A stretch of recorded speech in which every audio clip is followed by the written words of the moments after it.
everyone. Welcome to our channel. It's Ken here. And I'm Mia. We're so excited to be with you today. Yes, absolutely. Now, today's episode is all about something we all deal with: small talk. It's one of those things that can be a bit tricky for people, especially if you're not super confident or if you're learning English. Totally. Small talk is one of those things we do every day, but sometimes it can feel awkward.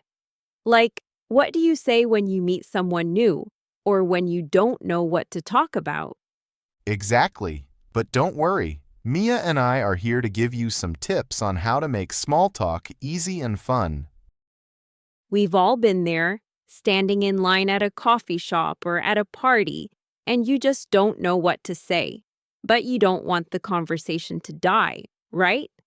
So today, we're going to give you some practical ways to keep a conversation going, even when you don't have much in common. Let's dive in. So, Mia, I'm going to throw out a situation here. Let's say we're at a party, and we don't know each other very well. I come up to you and say, "Hey, Mia, how's it going?" Oh, you're doing the small talk, Ken. All right, let me respond. Hey, Ken, I'm good, thanks. How about you? Classic. That's the first step right there. We've exchanged pleasantries. It's simple, but it's important. Now, after this, what do you do? Well, you've got a few options. You can either ask a follow-up question or share something about yourself.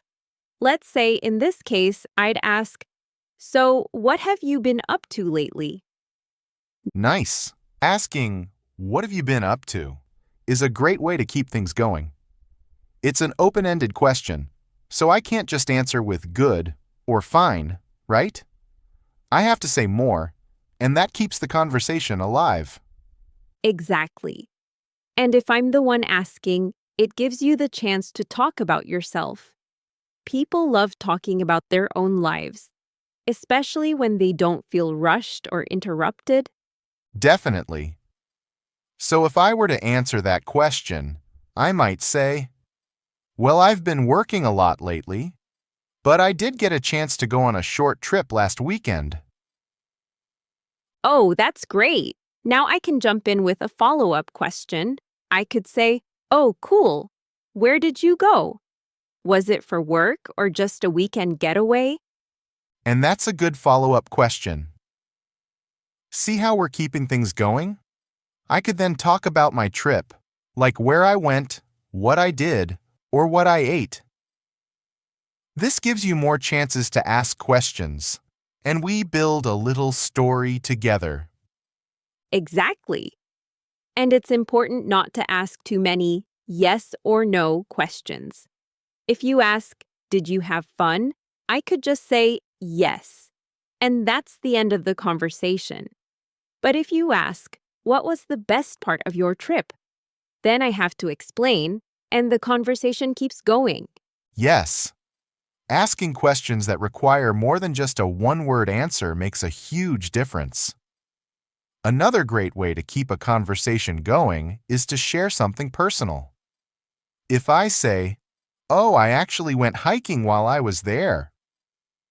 It was amazing. I love being outside." That's a hint that I enjoy outdoor activities.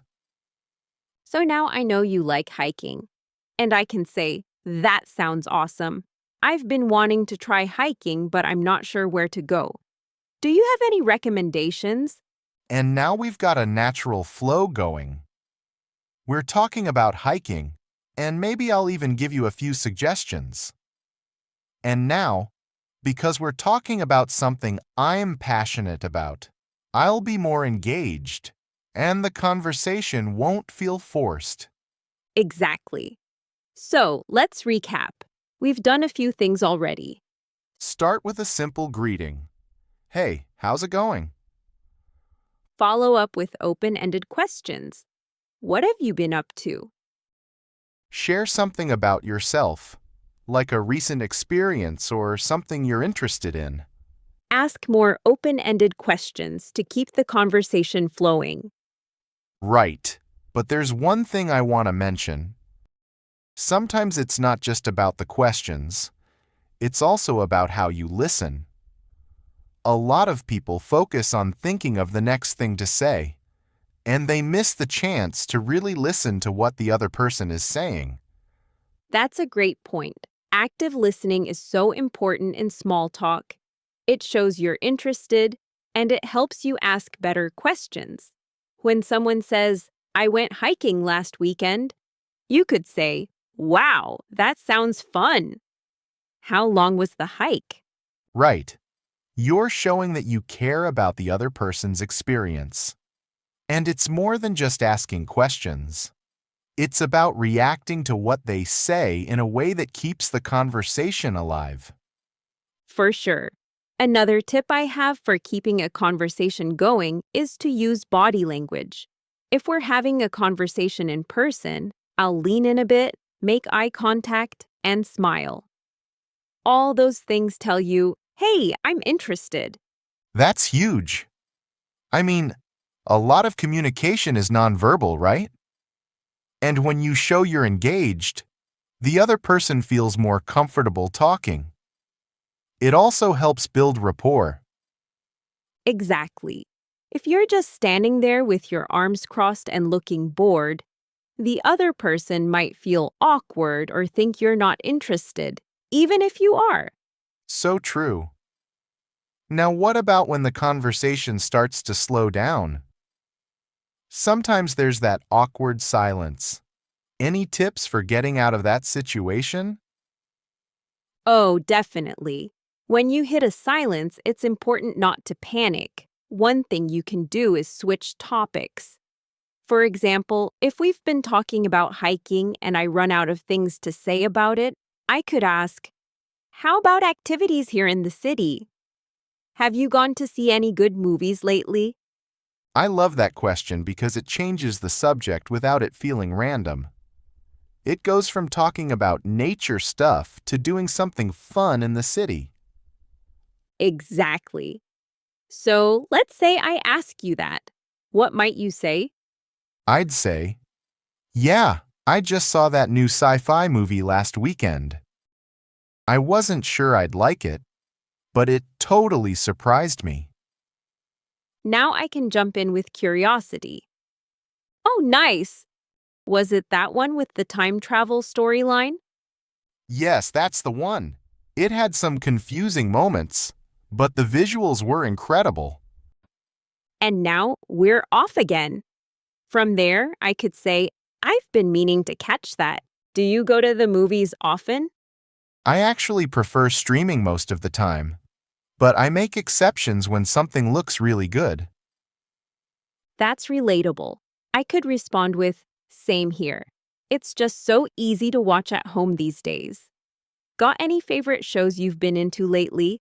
And boom, now we've moved from movies into shows. Maybe I say, I just started rewatching that mystery series. You know, the one with the detective and all the plot twists. Oh, yeah. I remember that one. I loved the first season. The ending totally got me. Exactly. And now we've found common ground. But at some point, one of us might need to step away, or the conversation starts to naturally slow down.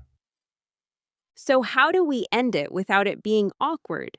One way is to summarize and say something positive, like, hey, it was really fun talking to you.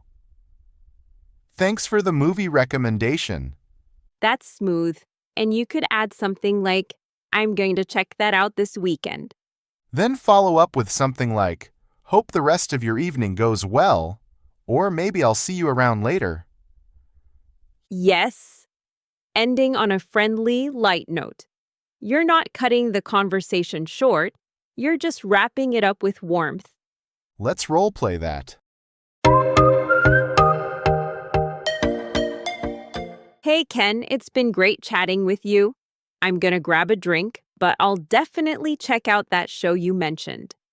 Awesome. I hope you enjoy it. Nice talking to you, Mia.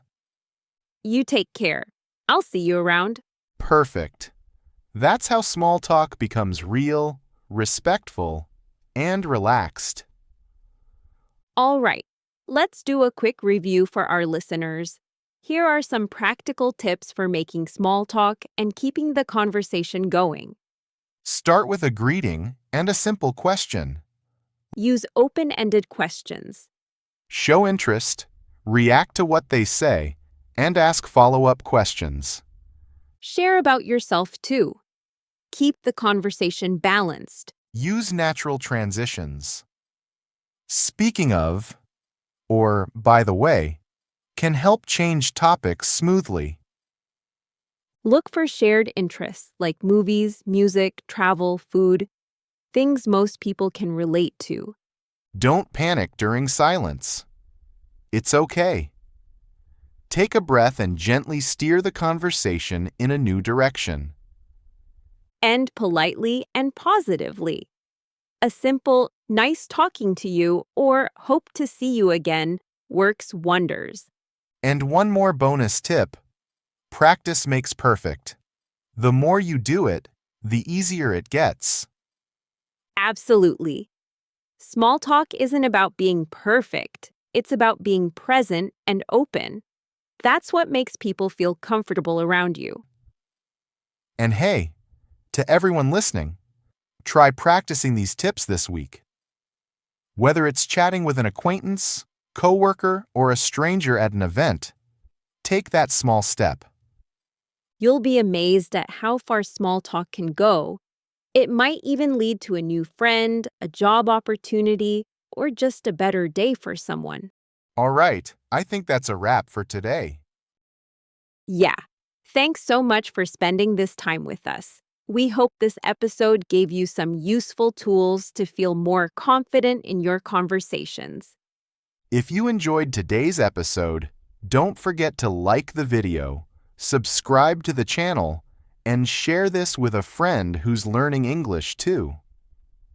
And drop us a comment. What's your go-to small talk topic? Or tell us about a conversation that made your day. We'd love to hear your stories. Until next time, keep practicing and keep connecting.